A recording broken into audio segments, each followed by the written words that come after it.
हजरत मुआविया रजी अल्लाह अन्हो नबी करीम सल्लल्लाहु अलैहि वसल्लम के बिरादर निस्बती थे, क्योंकि आपकी बहन हजरत उम्मे हबीबा रजी अल्लाह ताला अन्हा नबी करीम की ज़ौजा थी। ताहम हम उन्हें खलफाए राशिदीन में शामिल नहीं करते, क्योंकि उनकी खिलाफत का आगाज कबायली असर और मशवरे पर मबनी था, ना कि खलफाए राशिदीन की तर्ज पर। लेकिन उनका 20 साला दौरे हुकूमत मुकम्मल अमन, नज़्म ज़ब्त और तदब्बुर की मिसाल है, बगैर किसी बगावत, खाना जंगी या फसाद के।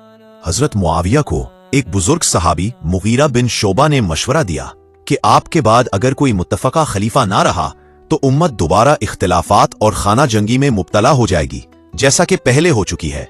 इसलिए बेहतर होगा कि आप जिंदगी में ही किसी को जानशीन नामजद कर दे।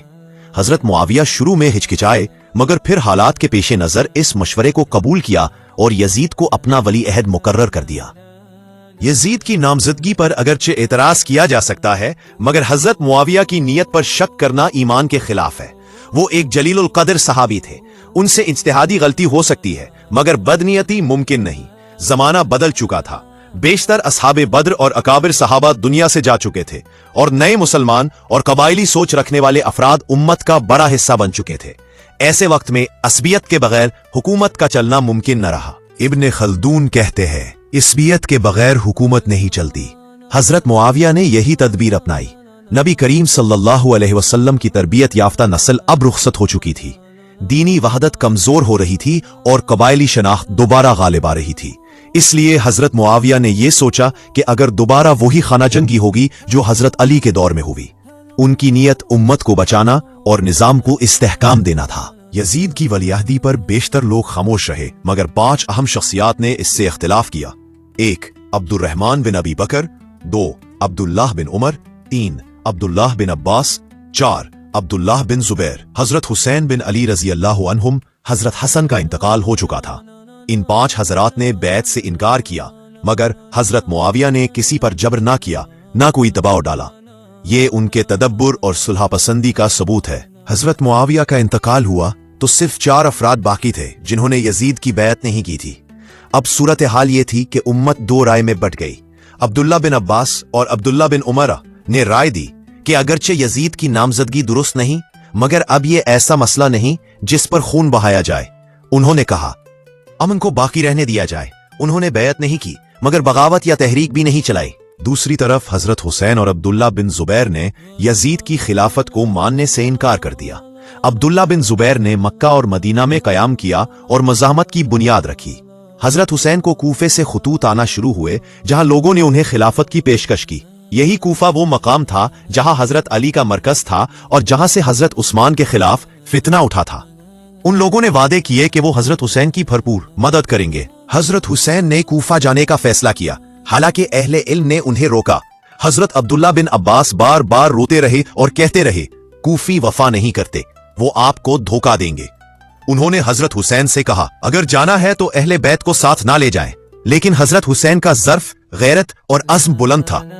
उन्होंने फैसला कर लिया कि वो उन लोगों की उम्मीद पर कूफा जरूर जाएंगे, चाहे अंजाम कुछ भी हो। हजरत हुसैन ने अपने सफीर मुस्लिम बिन अकील को कूफा भेजा।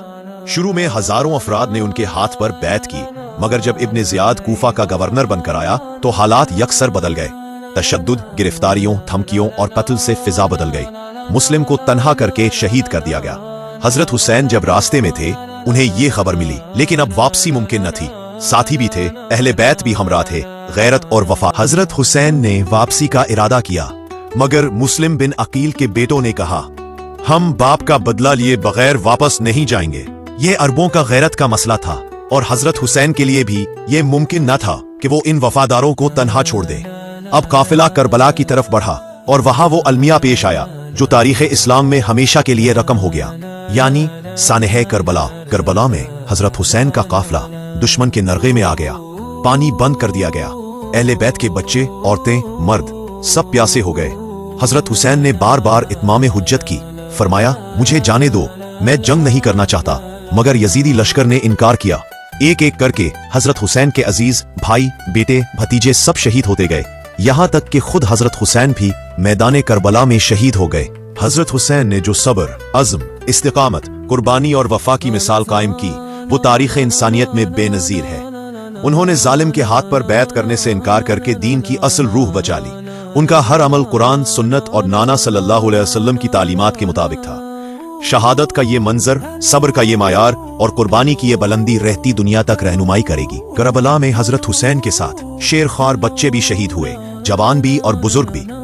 खानदान रिसालत सल्लल्लाहु अलैहि वसल्लम के ये चिराग एक एक करके बुझते गए, मगर हुसैन का अलम, किरदार और सदाकत का परचम बुलंद रहा। उन्होंने हमें सिखाया कि वक्त का यजीद चाहे कैसा भी हो, बातिल के सामने झुकना मोमिन की शान नहीं, हक के लिए खड़ा होना चाहे जान भी जाए, यही हुसैनियत है। सानेह करबला ना सिर्फ एक तारीखी वाकया है, बल्कि एक पैगाम है कि जब दीन, अखलाक, अदल और उम्मत की क़यादत खतरे में हो तो हुसैन बनकर उठना होगा। ना बद्दुआ, ना नफरत, ना फितना, सिर्फ कुर्बानी, बर्दाश्त और सब्र। यही वजह है कि हजरत हुसैन को सैयदुश शहदा कहा गया।